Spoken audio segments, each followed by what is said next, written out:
Change of plans, Dad. Wait in the car. That was the first text. It landed at 4:47 in the afternoon while I was still gripping the steering wheel of a rental sedan I had washed that morning at a gas station off the interstate. I had driven 6 hours in my one good suit. The tie was one my son had given me on a Father's Day I could still picture. He was 13 and he had wrapped it in the Sunday funnies. I had a handwritten speech folded in my breast pocket, 4 pages, creased soft from 3 weeks of rehearsal in an empty kitchen. Through the windshield, I could see the string quartet setting up 200 feet away under a white canopy, and a woman in heels was pointing at a floral arch as if it were slightly crooked. I did not open the door. I did not step out. Before you go any further, I want to ask you something, and it will only take a second. Have you ever waited in a car for a door that never opened? Just yes or no in the comments. I promise your answer matters. Because 20 minutes after that first text, the second one arrived. And after that, a man I had never met fell to the gravel. It isn't going to work tonight. I'll explain later. I read it twice. Then I put the phone face down on the passenger seat, the way you set down a plate you are afraid of breaking. I did not cry. I have not been a crying man since a February morning 22 years ago. And even then, I only did it once, in a hallway with my back to a door I could not open. The music started up beyond the row of parked cars. Something slow, one of those pieces they play so the guests feel the ceremony beginning without being told to sit down. I could hear laughter too, the polite kind, the kind that has been practiced. I looked down at the speech in my pocket. 4 pages. The first line was, "The first time my son taught me something, he was 4 years old, and it was about patience." I had rehearsed it aloud to the empty passenger seat all the way through 3 states. And now I was to explain to that seat that I had driven 6 hours to sit here and be talked around. I reached for the ignition. I did not turn it. Something in me said, "Not yet," and I have never been able to explain what that something was. But I stayed. I stayed, and that is the only reason any of what follows happened at all. 3 weeks before that afternoon, I took the suit down from the closet and laid it on the bed the way you lay out clothes for a child on the first day of school. It was navy. It had belonged to a version of me who stood in front of a chalkboard 5 days a week teaching 10th grade civics, who still owned a house with the mortgage payment written in his own hand on a yellow legal pad taped to the refrigerator. I ran the iron over the lapels. I brushed the shoulders. I checked the inside pocket twice for the speech I had not yet written. My name is Roy Maddox. I am 60 years old, and I had not been asked one single question about my son's wedding since the engagement was announced 11 months earlier. The invitation arrived by mail, formal, cream-colored, addressed with my full name spelled correctly for the first time in years. There was no note. There was no phone call to walk me through it. My son and I had not sat across a table together since Easter, and even that meal had been cut short by a call she made from the parking lot of the restaurant. I told myself the suit was ready. I told myself I was ready. That night I sat down with a yellow pad and began, "The first time my son taught me something," and I did not sleep until it was finished. The word she used was traditions. My son said it on the phone in early spring, careful, rehearsed, the way a boy says a sentence someone else has written for him. "Brittany's family has certain traditions around a wedding, Dad. It's the way they do things." I asked what that meant. He said it meant the rehearsal dinner would be at her father's country club, and the guest list on their side had been closed since January. I asked what it meant on our side. There was a silence long enough that I heard his refrigerator hum through the receiver. "It's complicated," he said. She doesn't want it to be complicated." I did not raise my voice.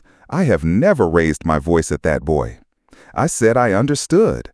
And then I did not understand for 6 weeks, and then the save the date card came with an address on it and no other explanation. He called me the night before I left. Just come and see how it goes, Dad. Please don't make it a thing." I promised him I would not make it a thing. It was the last promise I made him before I got in the rental sedan, and it was the promise I was still keeping when the second text came and I did not turn the key. I had my window cracked an inch because the afternoon was warm, and I could not decide whether to sit longer or leave. That is how I heard it. A man's voice, cheerful, calling someone's name. A cousin, I later learned, arriving late from a connecting flight. Then the voice broke off mid-word. There is a particular sound a body makes when it stops holding itself up, and I had heard it exactly once before, in the hallway of a regional hospital 22 years ago. I was out of the sedan before I made the decision to open the door. He was down between two rows of parked cars, a heavy man in a charcoal gray suit, his knees folded under him, one hand still gripping a phone. His face was the color of wet paper. There was no one else in the aisle. 200 feet away, the string quartet was still playing. I did not shout for the wedding. I do not know why. I dropped to my knees on the gravel and I put my hand flat against the center of his chest, the way they had shown us at a faculty in-service the year I turned 50, and I said the only thing I could think to say, which was, "Stay with me. You stay with me." I did not yet know his name. The first person to come around the corner was not a paramedic. It was a young man in a charcoal shirt with a camera slung across his chest, a lens cap between his teeth. He froze for 1 full second. Then he dropped to a crouch on the other side of the man, set the camera down as gently as a sleeping baby, and pulled a phone from his back pocket. He was already dialing before he looked at me. He was looking at me the way you look at a face you have seen somewhere before and cannot yet place. He gave the address of the venue, described the man, described what he was seeing, gave his own name, Devin Alvarez, and only when he lowered the phone did his eyes fully clear. "Mr. Maddox?" he said. I did not answer. I was still counting compressions under my breath. "Mr. Maddox," he said again, "I was in your 10th grade civics class." The man on the gravel took a shallow breath. Somewhere behind the row of parked cars, someone was walking toward us. I could hear the crunch of dress shoes, and Devin reached out and put his own hand over mine on the man's chest, steadying it, and he said quietly, "I've got you. I remember what you did the week they took my father. I've got you." And then the paramedics came around the corner. They asked me to ride in the ambulance. I said I was not family. The taller of the two paramedics looked at Devin, and Devin said, "He's with the patient," in a voice that did not invite discussion, and so I climbed in. I sat on the small bench along the wall and held the man's suit jacket on my lap because there was nowhere else to put it. Someone had gone through the inside pocket looking for identification. That is how I learned his name. It was on a folded card, a table assignment for a rehearsal dinner that had not yet happened. Sinclair, the father of the bride. The man whose traditions had for 11 months been the reason I had never been invited to sit at a table with my son and his fiancée. He did not open his eyes on the ride. His breathing was rough and shallow and unbeautiful. And I sat there and I watched his chest rise. And I did not think anything clean or noble. I thought that this was the man. I thought that this was the man whose comfort had been more important than my seat at my own son's wedding. And I thought that if he stopped breathing on this bench, it would not be my fault, but it would follow me for the rest of my life anyway. So I said out loud to no one, "You keep breathing." And he did. The hospital was 2 towns over, low and beige, and lit the way all those places are lit at that hour, as if the light itself were tired. They took him through a set of double doors, and a nurse asked if I was next of kin, and I said no, and she said would I please wait, and I said I could not stay long. I stood in the hallway. I still had his jacket over my arm. It was warmer than I expected, and the wool smelled faintly of an aftershave I did not recognize. I remembered another hallway then, in another building, 22 years earlier. I remembered a doctor coming through a set of doors and looking at me and saying words I did not remember hearing but had somehow absorbed anyway. I remembered a 3-year-old boy asleep in a plastic chair, his cheek on my knee, and the way I had put my hand on the crown of his head and promised him something without opening my mouth. I did not cry then. I did not cry now. I folded the jacket once, the way my wife had folded my clothes on the last Sunday she was well enough to fold laundry, and I laid it across a bench outside the double doors. I walked out to the parking lot. My rental sedan was still at the venue. A woman from the hospital, a chaplain in a gray cardigan, drove me back to the venue in her own car because I asked her to, and she did not ask why. It was full dark by the time we pulled into the lot. The white canopy was still up, lit from within, and the string quartet had been replaced by a DJ playing something slow with a heavy bass line. Guests were dancing under strings of small warm lights. I could see the shape of my son from 100 yards away. He had his mother's shoulders, and I would know that silhouette in any light. And he was laughing, one arm around a woman in a champagne-colored dress. He did not know. No one had told him. Nobody at that wedding knew the father of the bride was 2 towns over in a beige hallway. The chaplain looked at me. I said, "That's my car, the gray one." She waited until I was in the driver's seat before she pulled away. I sat there with my hands on the wheel. The speech was still in my breast pocket. I could feel the edge of the folded paper against my ribs. I did not go into the wedding. I did not walk toward my son. I turned the key. I drove 6 hours home. And I did not tell a single person for 3 weeks what had happened between 2 rows of parked cars. The first week I waited for a call. I did not go far from the house. I cleaned the gutters I had already cleaned in April. I washed the rental sedan a second time before I returned it and paid the mileage overage in cash at the counter. I did not check the news. I did not want to know whether the father of the bride had lived or died from a headline. I wanted to hear it from my son. The second week I began to accept that my son did not know I had been there at all. Nobody had put it together. The photographer had said nothing, or had said something to the wrong person, or had said it and been waved off. The third week, the mail came on a Wednesday, and there was a padded envelope on the porch with the return address of the regional hospital printed in a small square in the corner. I stood on the porch and I held it for a long time before I opened it. When I finally did, there was a jacket inside, a charcoal gray suit jacket, dry cleaned, folded around a 2-line handwritten note. The note said, "Thank you. We were told to return this." It was not signed. And inside the inner breast pocket, where a folded speech does not belong, my 4 pages were still there. That same Wednesday afternoon, the phone rang.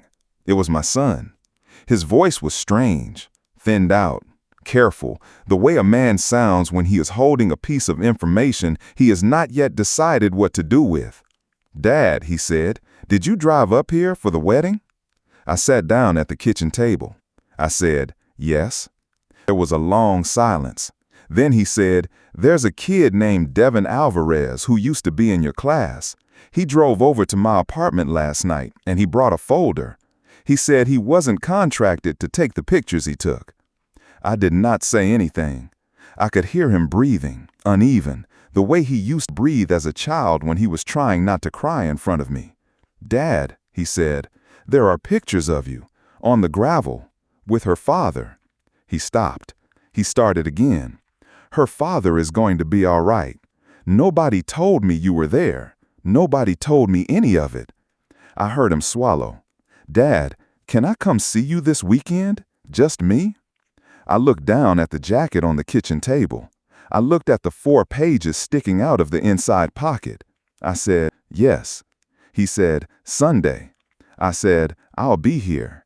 And then, for the first time in 3 weeks, I let myself sit down on the kitchen floor. Sunday came slow. I did not press the suit. I did not rehearse anything. I made coffee at 2 in the afternoon because that was when he had said he would arrive. And at 2:03, a car I did not recognize pulled into my drive. He got out alone. He was thinner than at Easter. He walked up the path with his hands empty. No gift, no flowers, no explanation prepared. And he stood on my porch and he looked at me the way he had looked at me the morning of his mother's funeral when he was 3 and did not yet have the words for what a hallway meant. I let him in. He walked past me into the kitchen and he stopped at the table where the jacket was still folded, 3 weeks now, and he saw the 4 pages sticking out of the inside pocket. He reached for them. He did not sit. He read them standing up at my kitchen counter, and I watched him read a father's speech that had been written for a room of 200 and delivered to no one. When he finished the last page, he did not look up right away. He was quiet for a long time, and then, still not looking up, he said 7 words to me. 7 words I had waited 11 months and 6 hours and 3 weeks to hear, and I will tell you what they were. The voicemail came on a Tuesday in March, the kind of gray afternoon where nothing important is supposed to happen. I was cleaning the gutters when my phone buzzed on the porch railing. I climbed down and pressed play and heard my son's voice, quicker than usual, half laughing. "Dad, call me back. I've got news. Good news, I think." I played it 3 times. I stood in the driveway with the ladder still leaning against the house, and I let myself feel what I already knew. My boy was engaged. I called him back. It went to voicemail. I left a message that said only, "I'm here. Call when you can." Then I sat on the top porch step and waited. He called at 8:14 that night. Her name was Brittany, he said. Brittany Sinclair. He said it the way a man says a word he has practiced. He said her family lived 2 states away. He said we should all meet soon. His voice had a shine in it I had not heard since he was 12 years old and had made varsity. I told him I was happy. I told him I loved him. I did not ask the questions I would learn later I should have asked. Instead, I went inside and looked at the wedding photograph on the mantel, and I told my dead wife our boy was getting married. 3 weeks after that call, I drove 90 miles to meet her. The restaurant sat in a brick building on a corner of a downtown I had never been to, with cloth napkins and a wine list I could not read. Brittany stood when I came to the table. She was tall, poised, brown hair pulled back so smoothly it caught the light. She said, "It's so nice to finally meet you, Mr. Maddox." My son smiled at me over her shoulder like a boy hoping his father would behave. I said, "Please, Roy." She sat back down and slid her phone face down on the table. She kept sliding it and turning it over the whole hour. I asked her about her work. I asked her about her family. She answered in polite half-sentences and then turned each question back at my son, who filled the air with stories about her that she had clearly told him what to say. When the check came, she reached for it before I did. "My father would want to," she said, and I heard something in that sentence I could not name yet. I hugged my son in the parking lot. I said, "She's lovely." He looked at me hard and said, "Really, Dad?" I said, "Really." I drove home in the dark with the radio off. Somewhere near the county line, I understood, without wanting to, that I had passed a test I was not sure I had passed. The card came in early June. Cream envelope, addressed in a calligrapher's hand. I opened it at the kitchen counter because I couldn't wait to sit down. Inside was a folded card with a black and white photograph of my son and Brittany laughing on a footbridge somewhere I did not recognize. Below the photograph, in small serif type, was one line: "Save the date, October the 18th." And then, on the next line, only the name of the venue and the name of a town. No address, no time, no details for family. I read it twice. I turned it over. The back was blank. I stood there holding the card, and I felt the first cold thing move under my chest. I called my son. I said, "It came." He said, "Isn't it beautiful?" I said, "Yes, beautiful." I asked when the rehearsal would be. He said, "Brittany's coordinator will send everything out. She's really organized. It'll be easier that way." I said, "Easier than what?" He was quiet a second, and then he said, "Than us trying to figure it out." I let it go. I hung up. I set the card on the mantel next to the wedding photograph of me and my late wife, and I noticed that the coordinator's name was already on the envelope's return address, and my son's was not. The email arrived 9 days later, from a woman whose name I had never heard, whose signature line included 3 telephone numbers and the phrase Sinclair Family Weddings and Events. It began, "Dear Mr. Maddox." It thanked me in the second sentence for my understanding. It told me the ceremony would begin at 5 sharp and that guest arrival was requested between 4:30 and 4:45. It listed a dress code, charcoal or navy, no black, and it explained that photography during the ceremony was reserved for the contracted team only. Then, at the bottom, in a paragraph set off by a thin dividing line, was the sentence I read 4 times. In keeping with the Sinclair family's traditions, the rehearsal dinner on Friday evening will be an intimate, immediate family occasion. We so appreciate your understanding. I sat at the kitchen table and read that sentence again. Immediate family. I looked at the salt shaker. I looked at the empty chair across from me. I was the only immediate family my son had. I forwarded the email to him with no message attached. He replied 4 hours later. "Dad, don't take this personally. It's just how her family does things." I did not answer. I put the phone in a drawer. I went out to the garage and started sanding a chair I had been meaning to fix for 6 months, waiting for a feeling I did not have a name for yet. I began writing the speech the first week of August. I wrote it in blue ink on a yellow legal pad at the kitchen table where I'd helped my son with civics homework 20 years earlier. The first draft ran 4 pages. It said too much about his mother. It said too much about the years I had painted houses in July heat to keep the tuition paid. I threw it away. The second draft ran 3 pages and still felt like a plea. I threw that one away too. By the 5th draft, I had it down to 1 page, single-sided, printed in the size my aging eyes could still read without glasses. It ended with a sentence I stole from a note my late wife had left in my lunch pail the morning she died. "I have loved you the way rain loves a field, quietly and everywhere." I read that speech aloud to the empty chair across from me. I read it aloud to the coffee pot. I folded it into thirds and slid it into the inner breast pocket of the gray suit hanging on the closet door. I did not know then that it would ride 6 hours in that pocket and never be spoken. I only knew that I had written the truest thing I had ever put on paper, and I meant to give it to my son on the happiest day of his life. I called my son on a Thursday night in late August because I could not stand not knowing. I said, "Am I in the wedding party?" There was a pause on the line long enough for me to hear a door close on his end. He said, "It's a small party, Dad, just her brother and 2 of her friends." I said, "So no?" He said, "It's not about that." I said, "Tyler, look at me through the phone. Tell me what's happening."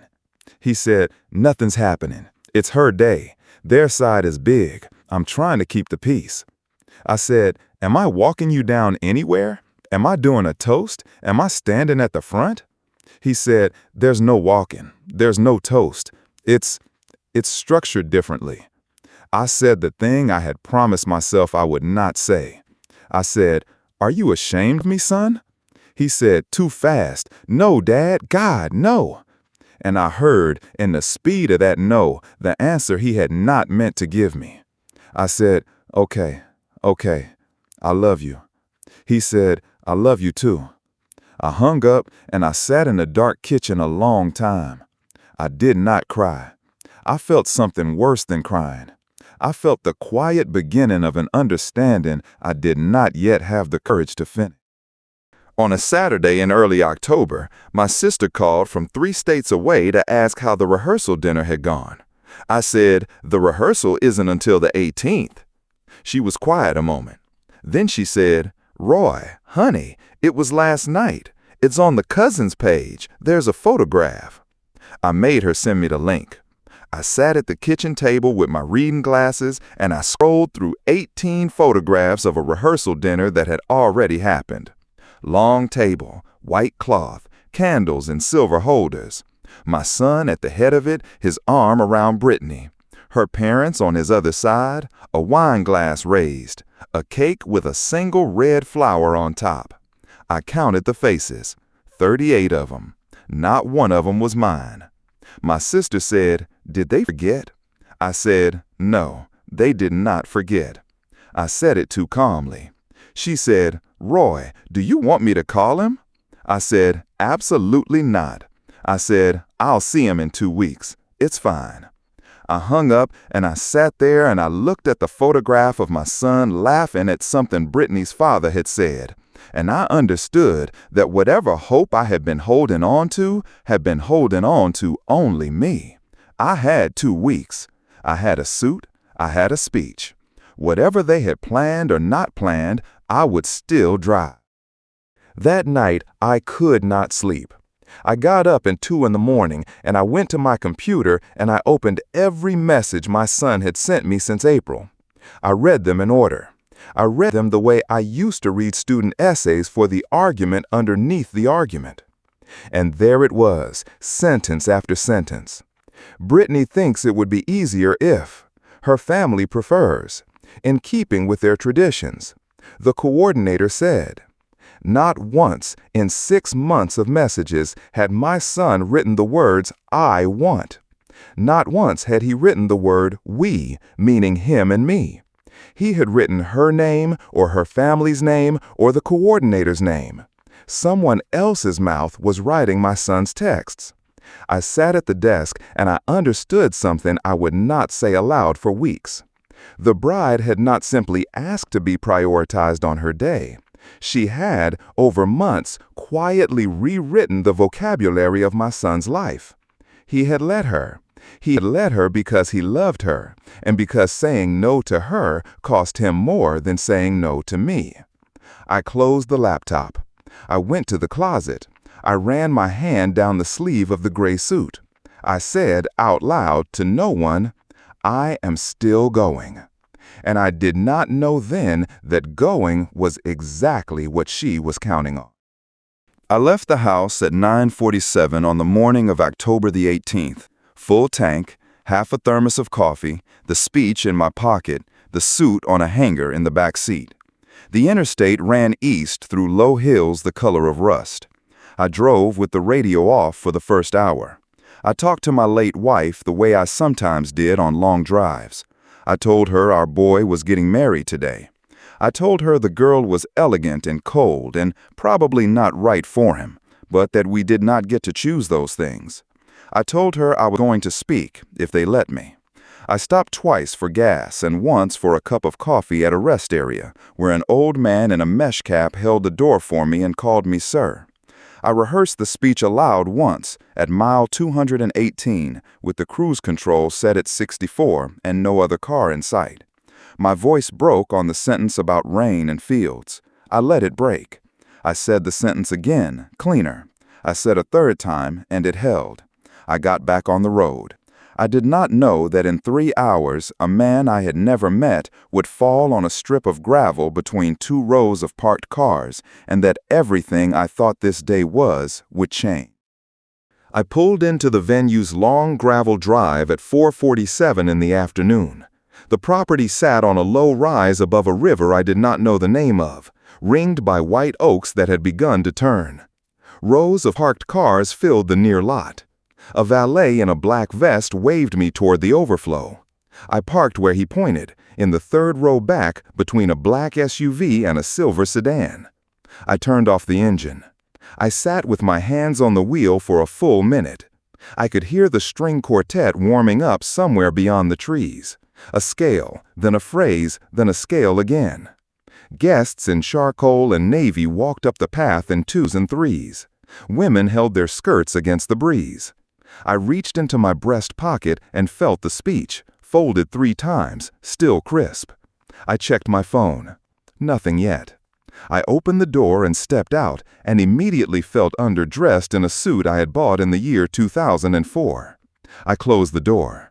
I decided to wait for a text telling me where to go. I sat back down. I closed the door softly so as not to make a sound anyone up on the lawn might hear. My phone lit up at 4:52. "Change of plans, Dad. Wait in the car." I read it. I did not move. Before I go further, I want to ask you something. Have you ever sat inside a car and understood in your body that you had been made invisible by the person you love most in the world? If yes, stay with me. This next hour matters. I sat in that driver's seat for 20 minutes.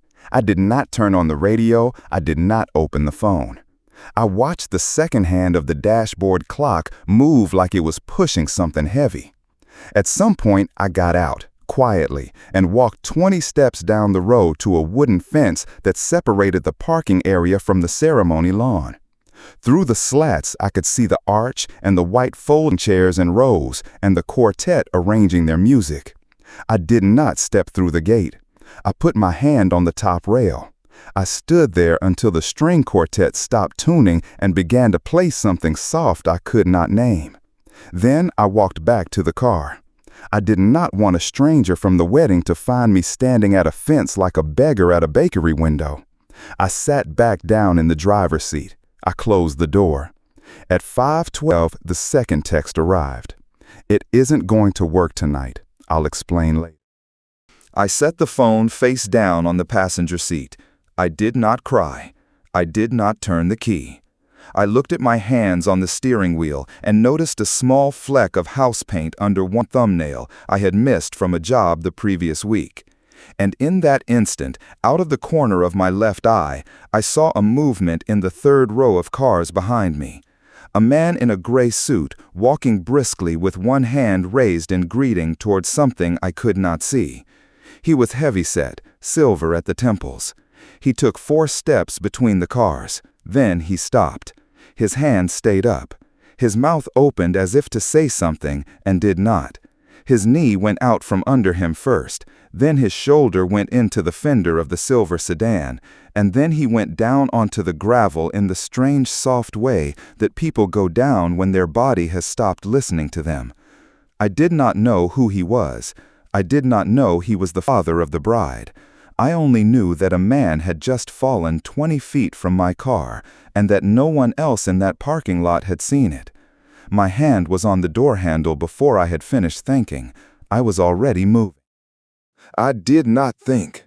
I opened the driver's door and left the phone on the seat with my son's last text still glowing on the screen.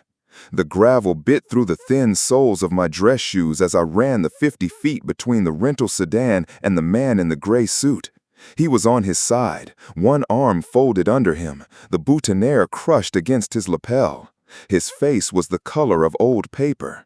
I dropped to my knees beside him and put my hand flat against his chest the way the school nurse had once shown me during a Tuesday in-service 20 years ago. His shirt was warm. His heart was doing something wrong under my palm. I turned my head toward the tent and shouted for help, and my voice came out as somebody else's voice, a voice with more air in it than I had. "I need someone down here right now," I said. "I need someone down here right now." A caterer in a black apron looked up from a stack of folding chairs 200 feet away. She dropped the chairs. She started to run. And I bent low over the father of the woman who had spent 4 months making sure I would not be inside that tent. And I told him quietly, "Stay with me. Stay with me. Your daughter is up there. Stay." Devin reached us before the caterer did. I did not know it was Devin yet. I only saw a young man in a charcoal shirt come down the row of parked cars at a full sprint, a camera swinging on a strap around his neck, and heard him say, "Sir, I've got 911. Tell me what's happening." I told him what I could. Pulse under my fingers, but weak, breathing shallow, suit intact, no bleeding. He relayed it into the phone in a voice that was much calmer than mine, and then he crouched beside me and put his own hand under the man's head so the gravel would stop pressing into his ear. It was only then, in the pale light coming off the tent, that he looked at me across the body between us and stopped talking mid-sentence. His eyes changed. He said, "Mr. Maddox." Just my name, like a question he already knew the answer to. I did not recognize him. I said, "You know me?" He said, "10th grade civics, second row. My father was Emilio Alvarez." And then a siren began to grow, very far away, coming up the state highway toward us, and Devin looked at the camera hanging against his chest, and I watched him decide something without saying. The paramedics let me climb in because I was the one who had been holding him, and because Devin told them twice that I was with the family. I was not with the family.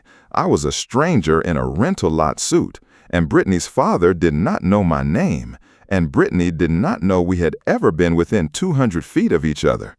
But I climbed into the back of that ambulance because I could not think of a single reason to walk away from a man whose heart was failing in a parking lot. They asked me his name. I did not know it. I said, I believe his last name is Sinclair. One of them wrote it on a piece of tape and stuck the tape to his chest. The doors closed. The siren started again from inside. I sat on the small jump seat with my back to the driver and watched a stranger's chest rise and fall under a monitor's blue light, and I thought, absurdly, that I still had my speech in my inside pocket, folded twice, 3 paragraphs long, and that no one on earth would ever hear it now. The ambulance turned onto the highway. Somewhere behind us, my son was standing under a string of lights and did not yet know that the man walking his fiancée down the aisle in an hour was in the back of this ambulance with me. They took him through a set of double doors and told me to wait. I stood in a hallway that smelled like coffee grounds and disinfectant, and I realized I was still holding his boutonniere. I had picked it up off the gravel without thinking, a white rose, browning at the edges. I set it on a plastic chair. My suit jacket was streaked with gravel dust down one sleeve and darker at the elbow where I had knelt in something wet I had not noticed at the time. I took it off. A nurse with tired eyes came out and asked if I was next of kin. I said no. She said, "But you rode in with him?" I said yes. She looked at my jacket in my hands and said, "Sir, you're going to want to sit." I did not want to sit. I wanted to leave before anyone from the wedding drove up, so I did the only thing I could think of. I folded the jacket carefully, breast pocket outward, and laid it across the plastic chair beside the boutonniere. For him, I said, when he wakes up, he'll be cold. The nurse looked at me for a long moment and said, "What's your name, sir?" I said, "Just say a friend was here." And I walked out of that hallway toward a taxi stand I hoped existed. The taxi took me to the wedding parking lot. The tent was still lit. The music had stopped. I did not look at the tent. I got into my rental sedan, put the key in the ignition, and drove 6 hours back the way I had come. I stopped once at a truck plaza off the interstate for gas and a coffee I did not drink. The clerk asked if I was all right. I said I was tired. She said, "You look like you've been somewhere hard." I paid in cash and left. Somewhere around midnight, I crossed back into my own state, and the road signs began to have the names I had grown up reading, and I felt, for the first time all day, that I might be allowed to cry. I did not. I drove with both hands on the wheel and the radio off. I thought about my wife. I thought about the way she used to fold the passenger side visor down at night to check her lipstick, and how the little light would come on and make her face gold for a second before it went out. I said her name out loud in the empty car. Diane. Just that. And the miles kept going. And the phone on the passenger seat did not ring once. I got home a little before 6 on Sunday morning. I hung the suit, dust, gravel and all, on the back of the bathroom door because I could not yet face putting it in the closet. I slept for 4 hours. I woke up and the phone still had not rung. It did not ring on Monday. It did not ring on Tuesday. On Wednesday, the local paper 2 states over ran a small item.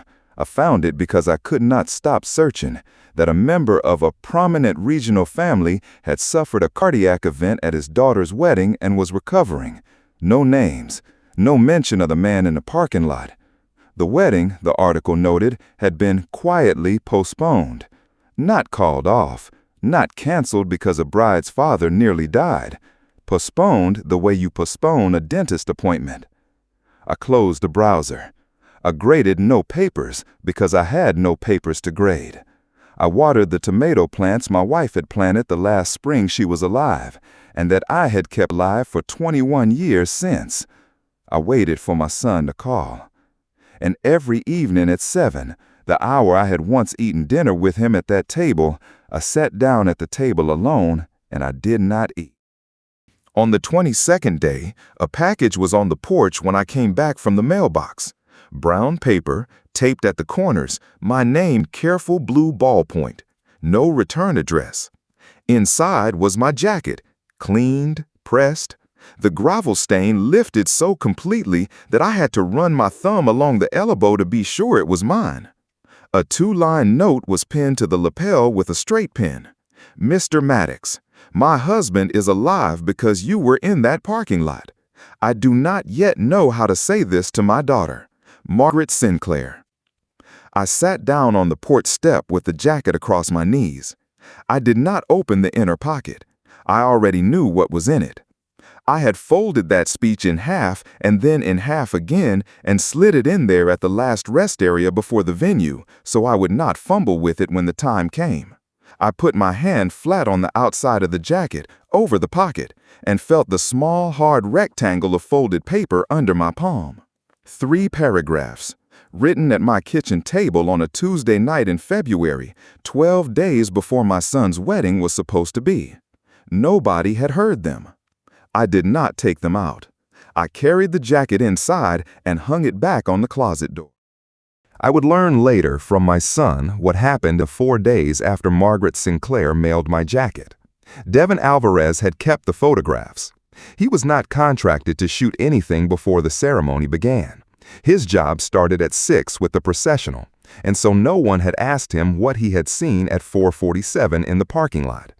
He waited a week, then 2. Then he printed 12 photographs on matte paper at a copy shop off the interstate, put them in a plain manila folder, drove 3 hours, and hand-delivered that folder to my son at the coffee shop where my son worked mornings before his day job.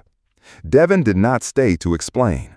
He said, "Your dad was there. You should see who he is." And he left. My son opened the folder at the counter. The first photograph was the crushed boutonniere on the gravel. The second was a man in a gray suit on his side between 2 parked cars. The third was my hand on that man's chest. The fourth was my face bent low over him, mouth open, calling for help. My son did not finish the shift. He drove home to his apartment and sat with the folder on his kitchen table for 2 days before he could open it a second time. He came on a Sunday. I heard the car in the drive at 2:14 in the afternoon. I was at the sink washing a single plate. I looked out the window and saw him get out of the driver's seat with the manila folder under his arm, and he stood beside his car for a long moment before he came up the walk. He knocked on the door of the house he had grown up in. He knocked. I opened it. He said, "Hi, Dad." I said, "Come in." That was all we said for the first 3 minutes. He walked past me into the kitchen and set the folder on the table between us. His hands were shaking. He said, "Dad Alvarez brought me these." I nodded. I did not know what to say. He said, "Dad, you were there. You were in the parking lot. You saved him, and you never told me." I said, "I did not know how to tell you." He said, "I did not know how to ask." And we stood on opposite sides of the kitchen table with a folder of photographs between us, and 22 years of raising him alone under those photographs, and neither of us sat down. Neither of us reached for the folder.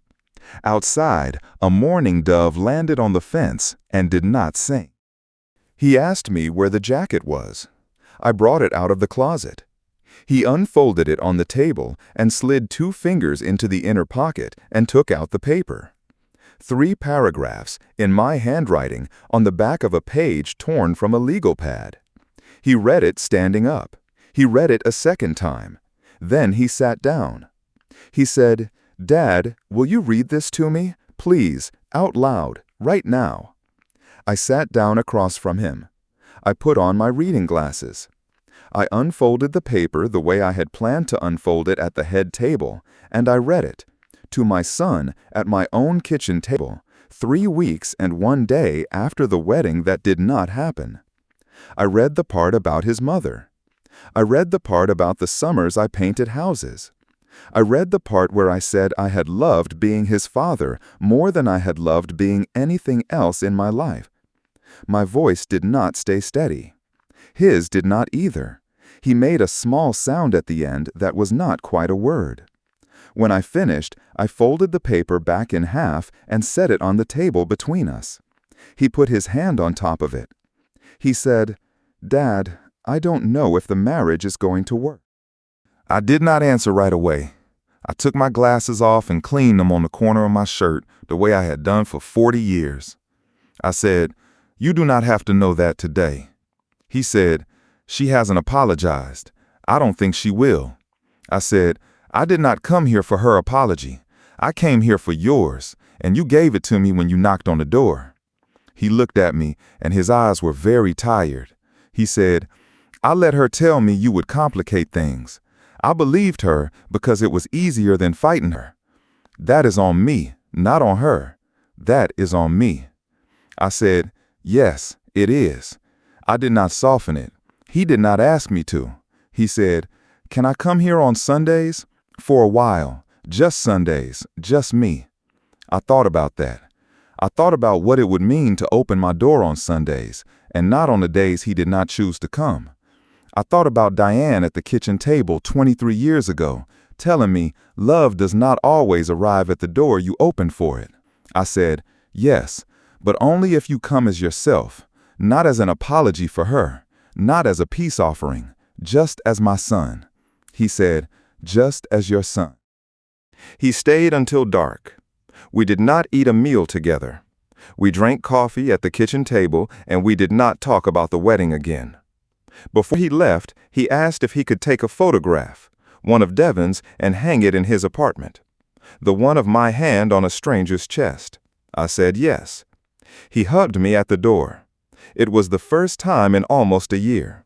He drove away in the dusk, and I stood on the porch and watched his taillights until they turned off my street.